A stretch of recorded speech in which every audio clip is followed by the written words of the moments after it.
बिस्मिल्लाहिर्रहमानिर्रहीम। आज का हमारा टॉपिक है मोनोपोली। आपको याद होगा कि प्रीवियस लेक्चर्स में हमने आपको परफेक्ट कंपटीशन के बारे में बताया था, ठीक है, और परफेक्ट कंपटीशन के शॉर्ट रन इक्विलिब्रियम्स और लॉन्ग रन इक्विलिब्रियम के बारे में आपको समझाया था, ठीक। अब परफेक्ट कंपटीशन की जो कंडीशंस हैं, large number of buyer, large number of sellers, right, और free entry and free exit, और गुड्स आर होमोजेनियस, और इस तरह से आपको और भी सारी याद होंगी, ठीक है। उनमें से जैसे जैसे कोई कंडीशन जो है वो आप देखें कि फुलफिल नहीं हो रही, ठीक है, तो वो आप परफेक्ट कंपटीशन से आप मोनोपोली की तरफ मूव करना शुरू हो जाते हैं, ठीक है, आहिस्ता आहिस्ता आहिस्ता से, ठीक है। मोनोपोलिस्टिक कंपटीशन, फिर डिओपोली, फिर ओलिगोपोली, ये आपको याद होंगी ना। जो हमने मार्केट का लेक्चर स्टार्ट किया था तो उसमें आपको एक जो है वो एक ग्राफ बना के भी दिखाया था, ठीक है, जिसके एक एक्सट्रीम पर आपका परफेक्ट कंपटीशन और दूसरे एक्सट्रीम पर आपका मोनोपोली था, ठीक है। तो आज हम मोनोपोली देख रहे हैं, ठीक है। एक एक्सट्रीम था large number of buyer and seller, right, so इसमें लॉ नंबर ऑफ सेलर नहीं है बल्कि एक सेलर है, ठीक है, और फिर उसमें गुड्स होमोजेनियस थी परफेक्ट कंपटीशन के साथ। इसमें जो गुड है और जो सर्विस है उसका कोई सब्स्टिट्यूट नहीं है, क्लोज सब्स्टिट्यूट बिल्कुल भी नहीं है, ठीक है। वो सिर्फ एक फर्म पूरी मार्केट में जो है वो गुड या सर्विस प्रोवाइड जो है सप्लाई कर रही है, ठीक है। सो आप देखें कि इसमें एक फर्म होती है, इसमें लार्ज नंबर ऑफ सेलर्स हैं, ठीक है, इसमें जस्ट एक है, ठीक है। उसमें सप्लाई जो है वो जिस तरह से वो फर्म जो होती है परफेक्ट कंपटीशन के अंदर प्राइस टेकर होती है, ठीक है। इसमें जो है मोनोपोली के अंदर फर्म प्राइस सेटर होती है, ठीक है। तो हम ये तफसीलन आगे जाके देखेंगे, हल्का सा आपको इंट्रोडक्शन में बता रहे थे। अब देखिए आप कि monopoly market with a single supplier of a good और service. Example very simple, local telephone, right, landline telephone जैसे पाकिस्तान में PTCL है, राइट, यूटिलिटीज़ जैसे वोपडा है, आपको बिजली फराहम करता है, पानी वाले हैं, ठीक है, इस तरह से सुई गैस हैं ये भी, और DBR इंटरनेशनली जो डायमंड्स हैं उनकी 80% सप्लाई जो है वो DBRs के पास है, तो हम कह सकते हैं कि किसी हद तक उसकी मोनोपोली है। फिर वो जो प्रोडक्ट सप्लाई कर रहे हैं उसका कोई सब्स्टिट्यूट नहीं है, ठीक है, और वो नेचुरल और लीगल बैरियर्स होते हैं जो नई फर्म को एंटर होने से रोकते हैं, ठीक है। तो इस वजह से एक ही फर्म जो है वो कंप्लीट सप्लाई पर होल्ड रखती है, ठीक है।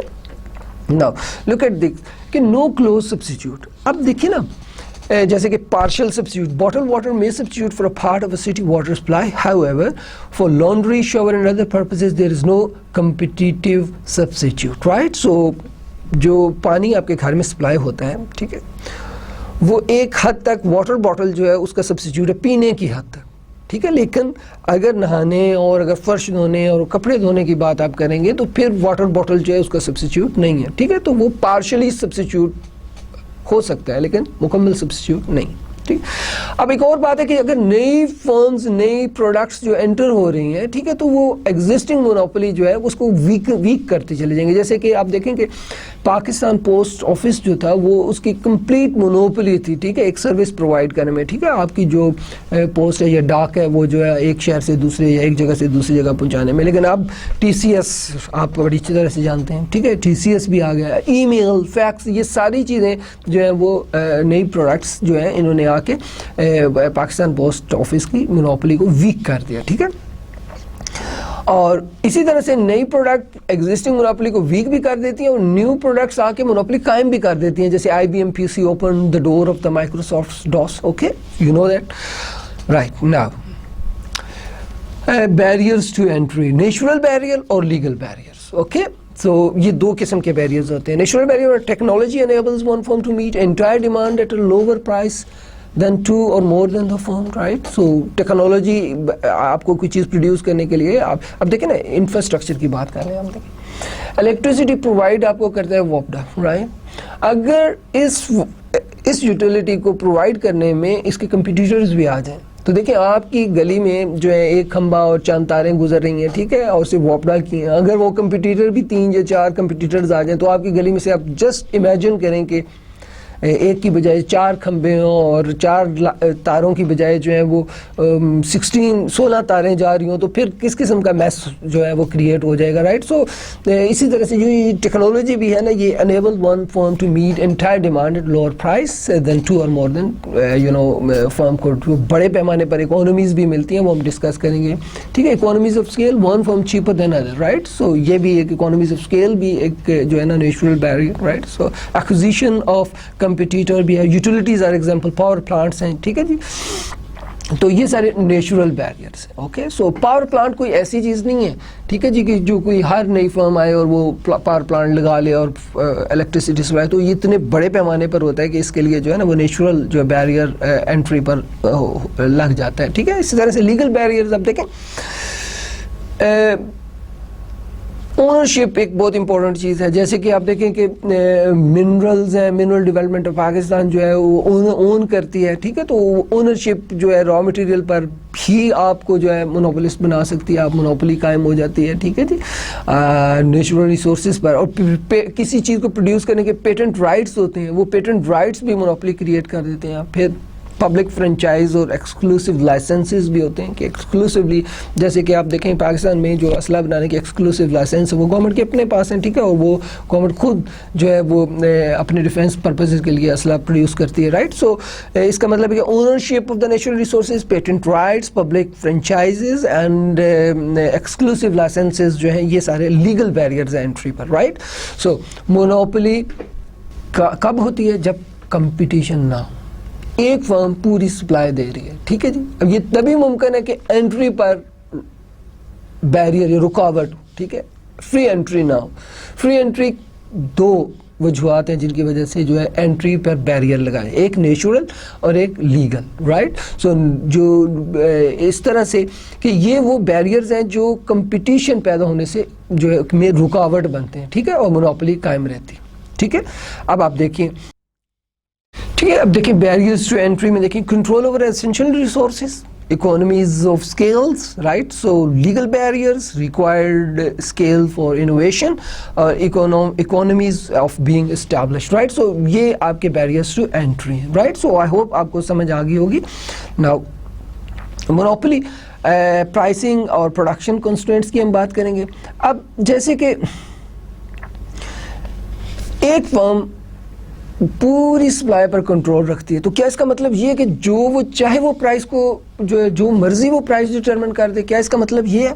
ठीक है जी, क्योंकि उसके पास पूरी सप्लाई पे कंट्रोल है, लिहाजा वो जिस तरह से चाहे प्राइस को डिटरमिन कर दे। क्या ऐसा है? तो इसका जवाब ये है कि ऐसा नहीं है, बल्कि monopoly still faces a downward sloping demand curve for what it produces, right? So वो भी जो है ना प्राइसेस जो सप्लाई कर रहा है उसकी प्राइसेस बढ़ने से उस चीज़ की डिमांड कम होती चली जाएगी। सो अगर वो मोनोपोलिस्ट चाहता है कि वो अपनी सेल ज़्यादा करे, अगर वो जो है वो आपकी सप्लाई ज़्यादा जो है वो चाहता है कि वो ज़्यादा चीज़ बिके, तो उससे वो प्राइसेस को कम करेगा। और अगर वो चाहे कि वो प्राइसेस जो है वो कम चीज़ बेचना चाह रहा हो या प्राइसेस ज़्यादा करके प्रॉफिट मैक्सिमाइज करना चाह रहा हो, तो वो उससे उसकी सेल्स कम हो जाएगी। तो वो अगेन जो है वो ऐसा नहीं है कि चूंकि उसकी पूरी सप्लाई के ऊपर उसका कंट्रोल है लिहाजा वो जो चाहे प्राइस रखे, ऐसा नहीं है, बल्कि उसको डाउनवर्ड स्लोपिंग नॉर्मल डिमांड का फेस करनी होती है। ठीक है जी, तो अब उसकी गुड्स की जो है वो इलास्टिसिटी डिमांड की जो है वो डिटरमिन करती है उसकी स्लोप को। Okay, so this is another thing, will discuss it later, right. और mean monopolist faces a trade off between price and quantity sold, right. So अगर प्राइस ज़्यादा करेगा क्वांटिटी सोल्ड कम हो जाएगी, प्राइस कम करेगा तो क्वांटिटी सोल्ड ज़्यादा हो जाएगी, तो उसे एक ट्रेड ऑफ जो है वो फेस करना होता है। ठीक है, to sell a larger volume the monopolist must accept a lower price. अगर एक मोनोपोलिस्ट ज़्यादा चीज़ बेचना चाहता है तो वो डेफिनेटली कम प्राइस करेगा। ठीक है, तो monopoly a down sloping demand curve, minor revenue, the change in the total revenue divided by the change in quantity sold is always less than the price, or the minor revenue curve always lies below the demand curves. अब ये concept जो है वो आपको मैंने जो शुरू में बताया था कि जो cost face करती है वो किसी भी तरह की मार्केट जो है मार्केट हो, परफेक्ट कंपटीशन हो, मोनोपोली हो, मोनोपोलिस्टिक कंपटीशन हो, कॉस्ट कर्व सेम होती हैं, क्योंकि किसी चीज़ को प्रोड्यूस करने पर जो कॉस्ट आ रही है वो सेम होती है। तो कॉस्ट कर्व चाहे वो परफेक्ट कंपटीशन है, मोनोपोलिस्टिक कंपटीशन है, या मोनोपोली है, या ड्यूपोली है, या ओलिगोपोली है, ठीक है, तो उसमें एक तरह से होते हैं। ठीक है, लेकिन रेवेन्यू कर्व में फ़र्क होता है, ठीक है। आपको याद होगा मैंने परफेक्ट कंपटीशन में आपको बताया था कि चूंकि प्राइस जो है वो demand and supply forces determine करती हैं, लिहाजा firm is basically price taker. So वो जो प्राइस है वही उसकी डिमांड कर्व होती है फर्म की, ओके। सो मैंने आपको बताया था कि प्राइस जो है वो एवरेज रेवेन्यू और माइनर रेवेन्यू के बराबर होती है, आपको याद होगा यकीन। और मैंने उसका इसी तरह से जो मोनोपोली की ये कंसेप्ट है रेवेन्यू कर्व्स के, वो थोड़े से जो है ना वो, बल्कि मैं थोड़ा I am sorry entirely different है जो आपके परफेक्ट कंपटीशन के रेवेन्यू कर्व्स हैं। So we will try to understand this and हम उसको कोशिश करते हैं समझने की। देखें, आपको याद होगा जिस तरह से, देखें, look at this, the imperfect competition has to lower price to sell more.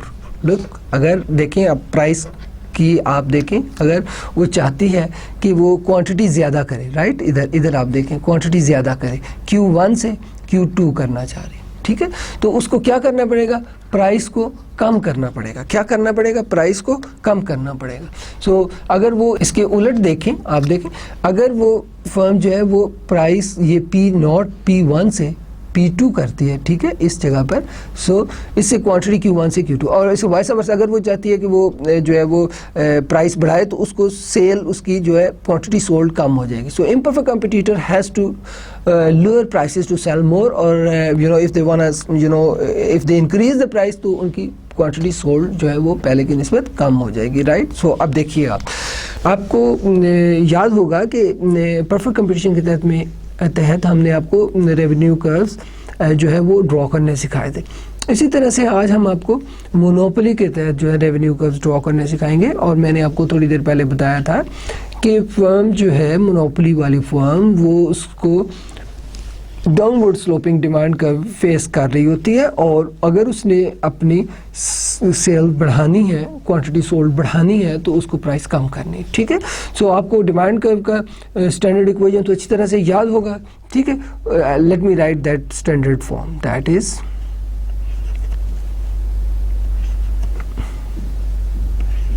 Q is equal to A minus BP, right? So Q is equal to A minus BP is the standard equation of demand, okay? Or if we solve this equation for price, it would become BP is equal to A minus Q, or P is equal to A minus Q divided by B. It will become P is equal to A by B minus 1 by BQ. Okay, now let A by B is equal to C and 1 by B is equal to D. Then it will become P is equal to C minus DQ. अब हम late कर लेते हैं, late C is equal to 11 and D is equal to 1. Okay, जैसे कि हमें मालूम है टोटल रेवेन्यू आपका प्राइस इनटू क्वांटिटी होता है, ठीक है। आप देखें कि अगर एक फर्म है उसने क्वांटिटी में प्रोड्यूस किया, लेट से मार्कर्स हैं, उसने 10 मार्कर्स प्रोड्यूस किए हैं और एक की प्राइस जो है वो 2 रुपीज़ है, तो total revenues price into quantity, it means 20 rupees, right? So total revenue is PQ. So what we'll do is that we'll substitute here price which we derived here. We'll substitute it right here. So total revenue will become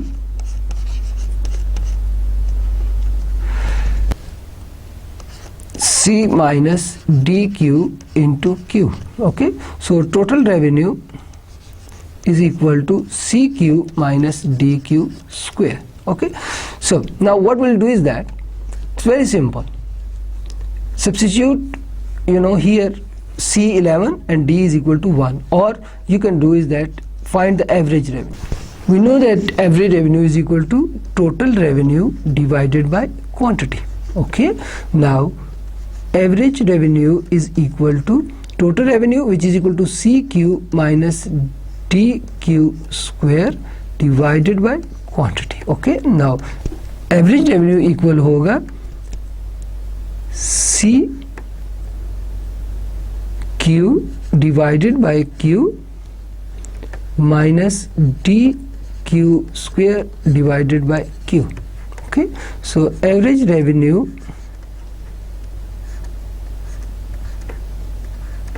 is equal to C minus DQ. So आप गौर से देखिए कि average revenue जो आपने calculate किया है वो आपकी इक्विवेलेंट है प्राइस के. Okay, you can see it. So average revenue is equal to price. Okay, now next is minor revenue. Minor revenue is equal to delta TR over delta Q. Okay, so minor revenue equal हो जाएगा आपका C minus 2DQ के. Okay, so this is how we can find the minor revenue.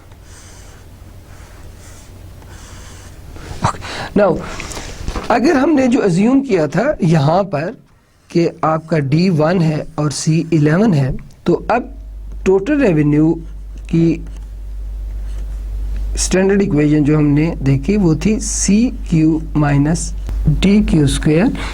अब substitute करें values. Total revenue is equal to 11Q minus Q square. Okay, ये values हमने assume की थी. C is equal to 11 and D is equal to 1. So ये आपका total revenue. अब अच्छी तरह से ये नशीन कर लीजिएगा. ये आपकी स्टैंडर्ड. अब हम देखेंगे किस तरह से टेबल बन सकता है आपकी इन इक्वेशंस की मदद से. Okay, now look at this. एक कॉलम में आप क्वांटिटी लें और दूसरे में total revenue which is equal to 11Q minus Q square. Okay, now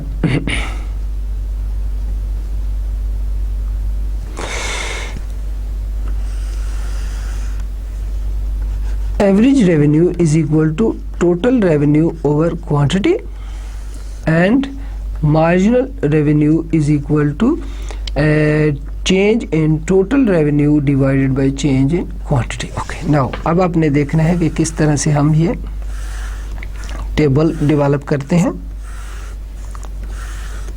okay, assume करें कि क्वांटिटी 1 है. ओके, सो Q की जगह पे 1 रखेंगे. 11 1s are 11 और 1 square is again 1, so 11 minus 1 that is 10. Okay, अगर क्वांटिटी 2 है, ओके, सो अब 11 2s are 22 minus 4, 22 minus 4 that is 18. Okay, if quantity is 3, now 33 minus 9 that is 24.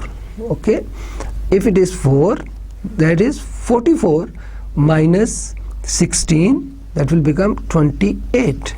If it is 5 then 55 minus 25 that is 30. So it is 6, then 66 minus 36 it is 30 again. Okay, now one more value, that's 7. 77 minus 49 that is 28. Okay, so this is how we can calculate the total revenue. Now average revenue is basically total revenue over quantity. Total revenue is 10, unit is 1, that is 10. Okay, then 18 over 2 that is 9, 24 over 3 that is 8, 28 over 4 that is 7, 30 over 5 that is 6,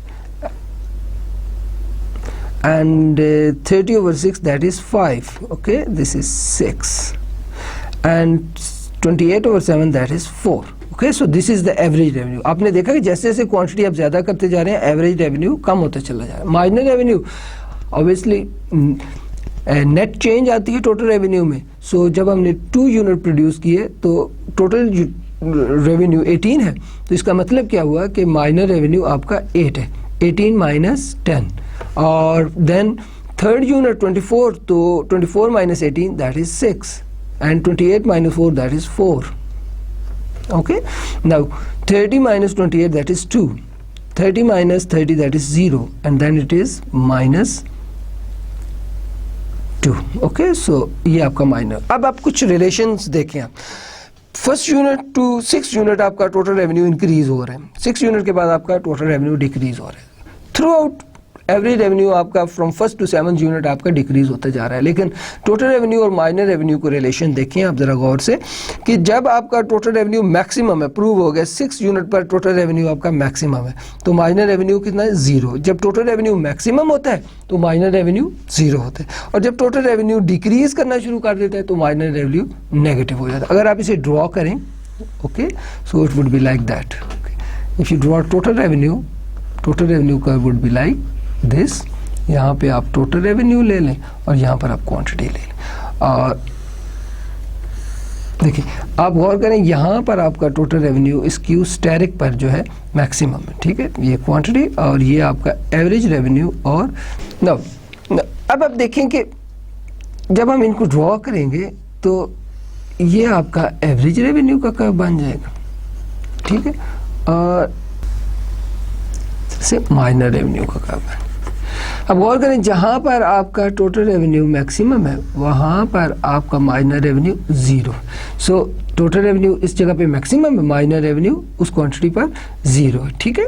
और ये downward sloping demand curve है जो वो firm, monopolist firm face कर रही है। Okay, तो यहाँ पर आप याद रखिएगा, यहाँ पर आपकी elasticity of demand equal to 1, ठीक है, और अपवर्ड ग्रेटर देन 1 और downward less than 1। So this is how we can explain the revenue curves of the monopolist. Okay, so monopoly में आपका एवरेज रेवेन्यू, माइनर रेवेन्यू के curve इस तरह से बनते हैं। अब आप ज़रा गौर से दोबारा से जो है वो चीज़ें जो है वो देखें तो आपको आइडिया होगा कि किस तरह से एवरेज रेवेन्यू, माइनर रेवेन्यू के 2 डिफरेंट कर्व्स होते हैं, डाउनवर्ड स्लोपिंग होते हैं। एवरेज रेवेन्यू आपका डिमांड कर्व होता है, जहाँ पर माइनर रेवेन्यू मैक्सिमम होता है वहाँ पर, आई बेग योर पार्डन, जहाँ पर टोटल रेवेन्यू मैक्सिमम होता है वहाँ पर माइनर रेवेन्यू 0 होता है, और जब टोटल रेवेन्यू गिरना शुरू हो जाता है तो माइनर रेवेन्यू नेगेटिव हो जाता है। तो 3 चीज़ें आपने ध्यान रखनी है, जहाँ पे टोटल रेवेन्यू मैक्सिमम होगा माइनर रेवेन्यू वहाँ पे 0 होगा, और एवरेज रेवेन्यू जो कि डिमांड कर्व भी है वहाँ पे elasticity of demand equal to 1 होगा, ठीक है। सो ये रेवेन्यू कर्व्स हैं जो हम मोनोपोली के जो प्रॉफिट को एनालाइज करते हुए हम इस्तेमाल करेंगे, ठीक है। Now again look at this table, right? This is hypothetical demand and cost schedule for a monopoly. I am not using the last 3 column for cost here because हमने cost में ये पढ़ लिया है, सिर्फ हम इसमें revenue के देखेंगे। देखें आप आउटपुट 7 तक गई, ठीक है, प्राइसेस जो हैं वो आपकी जो हैं वो आपको मैंने बताया था कि प्राइस कम करेगा तभी जो मोनोपोलिस्ट अपनी आउटपुट ज़्यादा कर सकता है, यानी कि अपनी क्वांटिटी सोल्ड ज़्यादा कर सकते हैं। तो टोटल रेवेन्यू में आप देखें इंक्रीजिंग ट्रेंड है और माइनर रेवेन्यू में जो है वो डिक्रीजिंग ट्रेंड है, ठीक है। इस तरह से अगर एवरेज निकालेंगे तो उसमें भी डिक्रीजिंग ट्रेंड होगा, ठीक है। एवरेज रेवेन्यू मैंने आपको बताया था इक्वल टू प्राइस होता है, लिहाजा आप देखें प्राइस में भी डिक्रीजिंग ट्रेंड है। Here the monopolist making a profit, right. So आपको डिमांड कर्व नज़र आ रहा है, black line, right, downward sloping, जो कि आपका एवरेज रेवेन्यू कर्व भी है, और उससे नीचे आपका माइनर रेवेन्यू कर्व। इक्विलिब्रियम कहाँ पर होता है? Equilibrium condition is the same, what was that, 1 minor revenue minor cost के बराबर हो और माइनर कास्ट माइनर रेवेन्यू को नीचे से काट रहा हो, राइट। सो इक्विलिब्रियम पॉइंट जो है वो आपका माइनर रेवेन्यू और माइनर कास्ट जहाँ पर इक्वल होते हैं, अगर आप उसको नीचे की तरफ गिराएंगे तो आपका क्वांटिटी तय हो जाएगा, और अगर आप ऊपर ले जाएंगे डिमांड कर्व तक तो आपकी प्राइस डिटरमिन हो जाएगी। तो ये जो आपके सामने आपको ग्राफ नज़र आ रहा है उसमें क्वांटिटी 5 आउटपुट डिटरमिन हुई और प्राइस 12 डिटरमिन हो गई, ठीक है। तो इस तरह से अब अगर आप इसको थोड़ा सा ऊपर ले जाएं कॉस्ट तक तो आपको जो है वो कॉस्ट का भी अंदाजा हो जाएगा जिससे आप प्रॉफिट डिटरमिन कर सकते हैं, ठीक है। Here we go. So this, green box shows you the profit. Okay. So this is how we can determine the profit, right? So आप ये बॉक्स देखें, ये बॉक्स जो है ये सारा प्रॉफिट का बॉक्स है, ओके। सो इसको एक्सप्लेन करने के लिए एग्जैक्टली जो है वो आप इसको कैलकुलेट भी कर सकते हैं उसी तरह से जिस तरह से हमने आपको प्रॉफिट कंपटीशन में कैलकुलेट करना सिखाया था, ठीक है। सो अगर ये बात आपको अच्छी तरह से समझ आ गई है, number 1 equilibrium will take place जहाँ पे माइनर रेवेन्यू और माइनर कास्ट इक्वल होंगे, 1, राइट। अगर उसको हम एक्स एक्सिस पे गिराएंगे तो हमें आउटपुट डिटरमिन हो जाएगा, अगर हम उसको डिमांड कर्व तक लेके जाएंगे तो हमारी प्राइस डिटरमिन हो जाएगी। हम देखेंगे कि हमारी कॉस्ट कहाँ पर है, ठीक है जी, एवरेज कॉस्ट कर्व, वहाँ से हम प्रॉफिट डिटरमिन कर लेंगे, right. So this is how we can calculate the profit. So now you can see the difference between price and average total cost. So it is 2 from 10 to 12. So this is, here we go, average total cost that is 10, price is that is 12. So if output is 5, then there is profit, that shaded area जो मैंने आपके सामने अभी shade किया, right? So okay, so total profit is equal to price minus average total cost, right, into multiply by output. So length into width formula आपको अच्छी तरह से याद है, परफेक्ट कंपटीशन के हवाले से मैंने आपको बता रखा है, ठीक है जी। So that is 12 minus 9 into 5, that is 2.10 into 5, okay. So you can calculate that is 10.50, this is the total profit, okay. So now again let me explain this again, okay? So I will draw this diagram right in front of you. You can feel that it is quite easy, और आपको अच्छी तरह से समझ आएगी। Look at this. Now this is the quantity, this is the revenue and cost curve, right? So now this is the average revenue and this is the marginal revenue, okay? Now ये आपका marginal cost का curve, okay. इसने यहाँ पर equilibrium हुआ जहाँ पे marginal revenue और मार्जिनल कॉस्ट इक्वल हुए, इक्विलिब्रियम पॉइंट, इसको नीचे गिराया, आपकी क्वांटिटी तय हो गई, ओके, आउटपुट, और इसको आप ऊपर ले गए तो आपकी प्राइस तय हो गई। ये आई एम सॉरी, ये प्राइस तय हो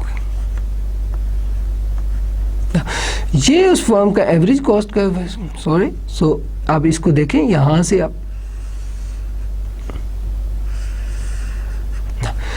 this is the average cost curve, ATC, okay. So this is the difference, right? This is the profit of the firm, okay. You understand this? Now again try to understand, this is the 0 point origin, right? Name this point, let's say it's A or ye B point, okay. Now but you know very well that what is average total cost, that is total cost over quantity, understand? Now you want to find total cost. Total cost is equal to average total cost into quantity, okay. So total cost is equal to average total cost into quantity. हम ये calculate क्यों कर रहे हैं? हम इसलिए calculate कर रहे हैं कि हमें मालूम है कि profit is the residual of total revenue minus total cost, okay. ना total cost हमारी आ गई, उसके बाद हमने total revenue निकालना। total revenue is equal to price multiplied by quantity, okay. Now what is total revenue? That is price into quantity. What is the price in this diagram? That is OP steric multiplied by OQ, okay. So you know that what is OP static and what is OQ static or OQ, that is the quantity and the price. So आप length OQ into width OP static करेंगे तो area आ जाएगा आपके पास total revenue. Total revenue is equal to OQ AP static, okay. इसी तरह से आप, if you want to find this, average total cost is O into ATC multiply by OQ. So ये area आपके पास कौन सा आ गया? OQ B and ATC, okay.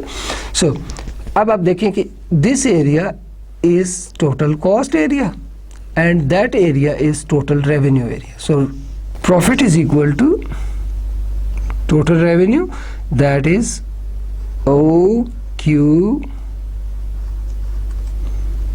AP steric minus total cost, that is OQ B and ATC. So अब देखिए इस पूरे area में से आप ये वाला एरिया माइनस कर दें तो आपके पास प्रॉफिट आ जाएगा, that is profit is equal to A T C से B and A and P steric. So this is the profit. This shaded area is the profit of that firm. Okay. So this is how we can calculate the profit in monopoly. Okay. So अब मुझे उम्मीद है कि आपको profit जो है वो calculate करना बहुत अच्छी तरीके से आ गया होगा. ठीक है. Now monopoly output price decision. Simply output decision कहाँ पे होता है? जहाँ पे मार्जिनल कॉस्ट और मार्जिनल रेवेन्यू इक्वल होते हैं. ठीक है. आप उसे एक्स एक्सिस पे गिराएं, आपकी आउटपुट डिटरमिन हो जाएगी. इसको ऊपर लेकर डिमांड कर्व से आप वाई एक्सिस पे गिराएं तो प्राइस डिटरमिन हो जाएगी. ठीक है. आपको पता है ना मोनोपोलिस्ट का भी मेन पर्पस प्रॉफिट मैक्सिमाइज करना होता है. ठीक है जी. सो उसके अब प्रॉफिट मैक्सिमाइज करने के लिए उसके ज़हन में कंस्ट्रेंट होता है. वो जैसे कि मैंने शुरू में आपको बताया था कि मोनोपोलिस्ट जो है वो अपनी मर्जी से प्राइसेस नहीं रखता. मोनोपोलिस्ट भी वही फेस कर रहा होता है downward sloping demand curve. So demand constraint is the very first constraint, right. However limits the ability of the monopoly to change high prices and produce high volume, right. So this is how they can do that, right. So demand constraint होता है, लेकिन अगर वो ज़्यादा चीज़ बेचना चाहता है तो प्राइस को कम कर ले, आउटपुट को ज़्यादा कर ले. Specially the price elasticity demand prove a limit to the monopoly's market power. So अगर प्राइस इलास्टिसिटी जो है वो जो मोनोपोलिस्ट है वो ऐसी चीज़ प्रोड्यूस कर रहा है कि जो लेस इलास्टिक है, तो अब आप देखें कि वो प्राइस में थोड़ी सी कमी करके जो है, देखें प्राइस में बड़ी कमी करके डिमांड में बिल्कुल थोड़ी सी चेंज आएगी, लेस इलास्टिक है. या प्राइस को बहुत बढ़ाएगा तो थोड़ी सी कमी आएगी. ठीक है. तो फिर उसकी टेंडेंसी प्राइस बढ़ाने की तरफ, अगर वो मोर इलास्टिक पोर्शन में डिमांड के मोर इलास्टिक पोर्शन की तरफ है तो प्राइस में थोड़ी सी कमी से डिमांड में बहुत बड़ा फर्क आ जाएगा. ठीक है.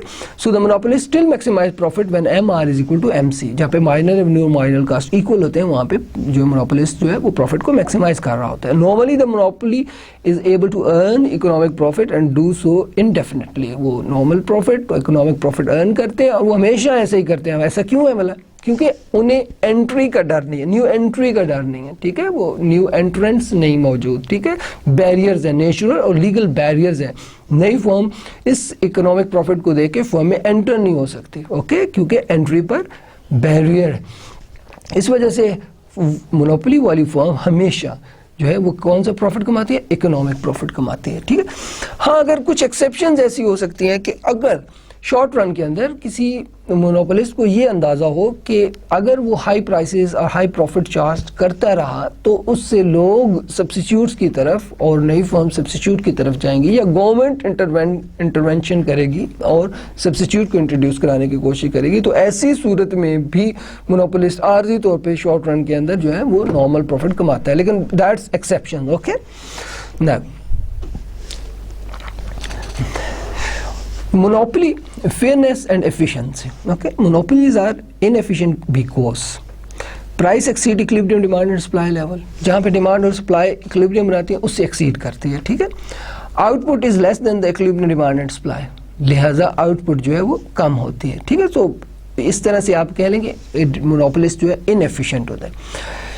Monopolies sometime fair भी होती हैं, fair नहीं भी होती हैं, इनके may or may not be fair. Fair results.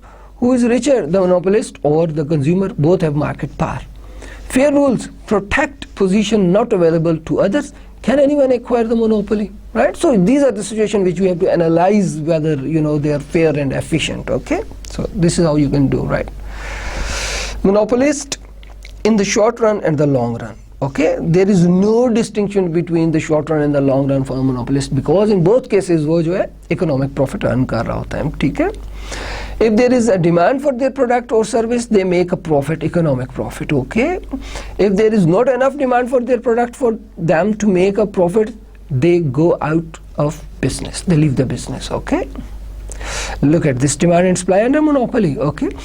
Because the monopolist is the only seller in the industry, her individual demand curve is also the market demand curve. Likewise, her supply curve is the market supply curve, right? So आपको याद है ना कि minimum point से upward जो है वो marginal revenue curve ही फर्म का सप्लाई कर्व होता है. Do you remember that?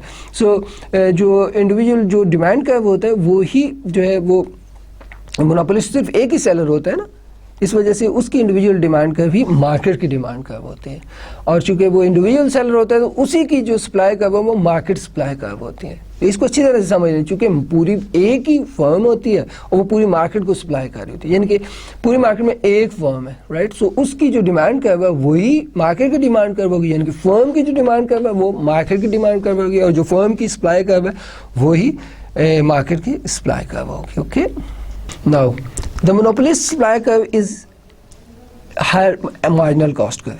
Her supply curve begins at the peak break-even point, that is the minimum point of the average total cost. So minimum average total cost से that is the break-even point. Okay, so उसकी supply का वहाँ से शुरू होती है, ठीक है, जहाँ पर एवरेज टोटल कॉस्ट मिनिमम होता है, ठीक है। सो आपको मालूम है ना, जब रिलेशनशिप मैंने आपको मार्जिनल कॉस्ट और एवरेज कॉस्ट के बताए थे कि जब marginal average cost is greater than marginal cost, right, so average cost decreasing trend होता है। When marginal and average is equal, marginal cost और एवरेज कॉस्ट इक्वल होते हैं तो एवरेज कॉस्ट मिनिमम पॉइंट पर होता है, और जब marginal cost is greater than average cost तो एवरेज कॉस्ट बढ़ना शुरू हो जाता है। सो ब्रेक इवन पॉइंट किसको कहते हैं? जहाँ पे मार्जिनल और एवरेज इक्वल होते हैं। This is the point where average cost is minimum, right. सो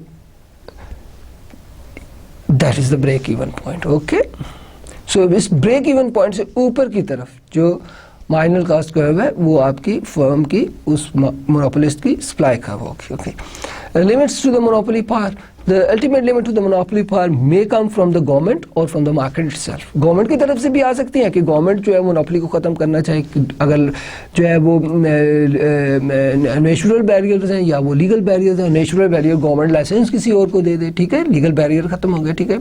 तो इस तरह से जो है, और फिर मार्केट से भी, यानी कि लोग उनकी सब्सिट्यूट की तरफ और उसकी डिमांड कम कर दे, उसकी सब्सिट्यूट की तरफ चले जाएँ, क्लोज उसको, चूँकि अगरचे कि उसका क्लोज सब्सिट्यूट नहीं होता लेकिन फिर भी लोग डिमांड कम कर दें उस चीज़ की, तो उसकी monopoly. If a firm get too big और टू बैड और बोथ, द गवर्नमेंट में decide to step in using anti trust law. Okay, now the market limit monopoly power basically through the development of the substitute. So market के अंदर जो है अगर substitutes आ जाएं तो मोनोपोली पावर खत्म हो सकती है, और गवर्नमेंट अगर इंटरवेंशन करे और नए लॉज इंट्रोड्यूस करा दे जिस पे जो है वो मोनोपोली ख़त्म हो जाए, ठीक है जी। तो इट मीन्स के गवर्नमेंट और मार्केट इटसेल्फ मोनोपोली ख़त्म कर सकती हैं। गवर्नमेंट कैसे कर सकती है? वो जो लीगल बैरियर्स है ना एंट्री पर, वो ख़त्म कर दे, ठीक है। और मार्केट किस तरह से कर सकती है? इनोवेशन करके उसका कोई सब्स्टिट्यूट जो है वो मार्केट में आ जाए, ठीक है। Now economies of scales and natural monopoly. Now look at this. There are only two justification for monopoly. आपको मैंने पहले भी शुरू में बताई थी, ठीक है। एक economies of scale justify, ठीक है, bigness because sometime only a firm with the capacity of very large output can produce anywhere close to the minimum point of its average total cost, right? So economies of scale, one, right? Now natural monopoly is a situation where one firm is able to provide a service at a lower cost than could several competing firm. अगर competition हो जाएगा तो वो service, वो जो good है जो वो महंगी हो जाएगी, ठीक है। तो ये जो है वो economies of scales and natural monopoly के हवाले से, ठीक है। तो दो चीज़ें आपको बताएंगे, ठीक है। Number one, economies of scale justify the bigness, और जब बड़ा स्केल होगा तो तभी वो मिनिमम कॉस्ट को जो है उस पॉइंट पर प्रोडक्शन हो सकेगी। और दूसरी जो चीज़ है वो ये कि natural monopoly is a situation where one firm is able to provide a service at a lowest cost than could several competing firms, right. Now when is bigness bad? Monopolies tend to be inefficient because they do not produce at the minimum point of ATC. So वो जहाँ पर average cost minimum है उस point पर produce नहीं करती हैं, इसलिए ये एग्जैक्टली ये उसके उलट बात हो गई ना इकोनॉमीज ऑफ स्केल्स के, राइट। सो अगर वो जानबूझ के उस पॉइंट पे प्रोड्यूस नहीं कर रही तो जिस वजह से मोनोपोली अच्छी होती है, यानी कि वो इकोनॉमीज ऑफ स्केल्स की वजह से अच्छी होती है, अगर वो इकोनॉमीज ऑफ स्केल्स को वो यूटिलाइज करके प्रोडक्शन नहीं दे रही तो इसका मतलब क्या हुआ कि अब ये बिगनेस बैड हो गई, ठीक है ना। They prevent resources from being allocated in the most efficient manners, right? So जो resources हैं उनको efficient manner में इस्तेमाल नहीं करते, बल्कि बट वो वहाँ पे करते हैं जहाँ पे उनका प्रॉफिट मैक्सिमम होता है, ठीक है। Big businesses always has great political power, ये आपको पता है। जो बहुत बड़े बिजनेस उनकी पॉलिटिकल पावर बहुत ज़्यादा होती है, ठीक है। तो इस तरह से भी बिग बिजनेसेस बैड हो जाते हैं, ठीक है, अगर वो economic power is easily converted into the political power. Is that not right? कि economic power is easily converted into the political power. कि अगर आपका economic power, economically you are very strong, तो फिर आपका इन्फ्लुएंस पॉलिटिक्स में इतना ज़्यादा हो जाता है कि फिर आप अनफेयर मीन्स यूज इस्तेमाल करके अपने बिजनेसेस को एक्सपेंड करते हैं, ठीक है. The monopolies may engage in price discrimination. This is a very important point. What is price discrimination? हम आपको इसको तफसीलन बताएंगे, लेकिन हल्का सा आपको इसका तारफ़ करा दें. प्राइस डिस्क्रिमिनेशन ये होती है, मोनोपोलिस्ट जो है एक ही कमोडिटी को दो मुख्तलिफ कीमतों पर बेच रहा होता है, ठीक है. वो दो मुख्तलिफ लोगों को भी दो मुख्तलिफ प्लेसेस पे भी पॉसिबल है, ठीक है जी. तो ये मुमकिन है. मिसाल के तौर पे एक बड़े बाज़ार में, जो जैसे कि आप देखें कि जिना सुपर है या जैसे लाहौर में लिबर्टी मार्केट है, तो वहाँ पर वही चीज़ वो महंगी बेच रहा, और छोटे बाज़ार जो है जैसे कि जहाँ पर आम पब्लिक जाती है, जैसे राजा बाज़ार है रावलपिंडी में, जैसे कि अनारकली है लाहौर में, तो वो ये ऐसे बाज़ार हैं जहाँ पर वही चीज़ सस्ती बेच. इसको कहते हैं प्राइस डिस्क्रिमिनेशन. एक ही चीज़ दो मुख्तलिफ कीमतों पर बेच. इस तरह से एक ही चीज़ दो मुख्तलिफ लोगों को मुख्तलिफ कीमतों पे भी बेची जा सकती है. जैसे मुझे याद है कि मैंने आपको जो है वो एग्जांपल दी थी जो है फ्रूट वाले की. अगर आप गाड़ी पे अच्छे ड्रेस में और आप जाते हैं फ्रूट वाले के पास, तो वो आपको फ्रूट महंगा देता है, ठीक है. और अगर आप आम से लिबास में जाते हैं और पैदल जाते हैं तो आपको सस्ता मिलता है, ठीक है जी. तो ये भी बैडनेस में आता है कि वो समटाइम दे इन्वॉल्व कि वो प्रॉफिट को मैक्सिमाइज करने में जो है वो प्राइस डिस्क्रिमिनेशन शुरू कर देते हैं, ठीक है. तो उसमें भी प्राइस डिस्क्रिमिनेशन में फिर आगे आप देखें ना कि वो price discrimination of degree 1, degree 2 and degree 3. Price discrimination क्या होती है? सिंपली आप इस तरह से देख लीजिए, कंज्यूमर सरप्लस होता है ना, वो प्रोड्यूसर अपना प्रॉफिट बना लेते हैं, ठीक है. सो हम इसको एक्सप्लेन करेंगे तफसीलन प्राइस डिस्क्रिमिनेशन के जो है टॉपिक के अंदर, right. So gains from the monopoly when there are potential advantage over a competitive alternatives, right. So one, economies of scale, जैसे पब्लिक यूटिलिटीज एटसेट्रा में, ठीक है. Incentives to innovate, right. So larger firm can spend more money on R&D, research and development के ऊपर वो ज़्यादा पैसे खर्च कर सकते हैं, इनोवेशन ला सकते हैं, चीज़ में बेहतरी, क्वालिटी में बेहतरी है, उसकी कॉस्ट ऑफ प्रोडक्शन को कम कर सकते हैं.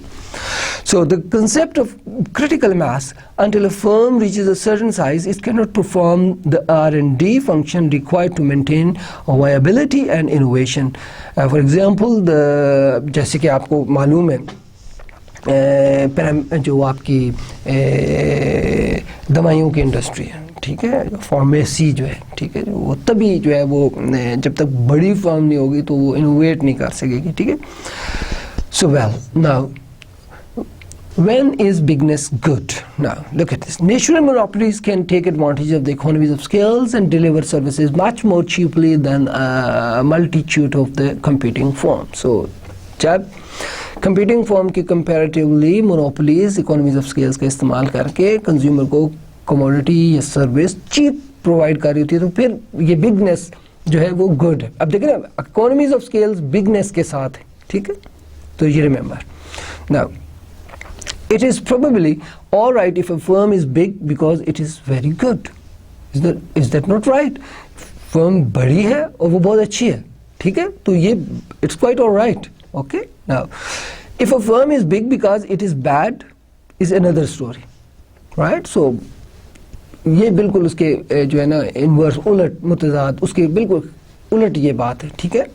Now regulating a monopoly, a matter of controlling a regulating pricing, right. So pricing जो regulatory prices रख दी जाए, the monopoly should be able to price in order to cover its cost and make a reasonable profit.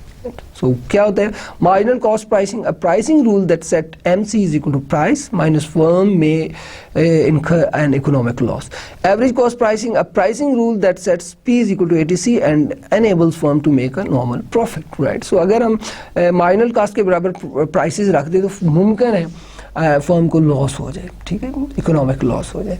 लेकिन अगर हम price को average total cost के बराबर जो है वो डिटरमिन कर दें किसी रेगुलेशन के तहत, तो फिर ये फर्म जो है नॉर्मल प्रॉफिट यानी कि इकोनॉमिक प्रॉफिट अर्न कर सकते हैं, ठीक है. So this is how we can regulate a monopoly, right. Two policy alternatives, two ways to prevent public utilities for charging outrageous prices. What are that? One, government regulation. Two, government ownership. So these are only two possibilities.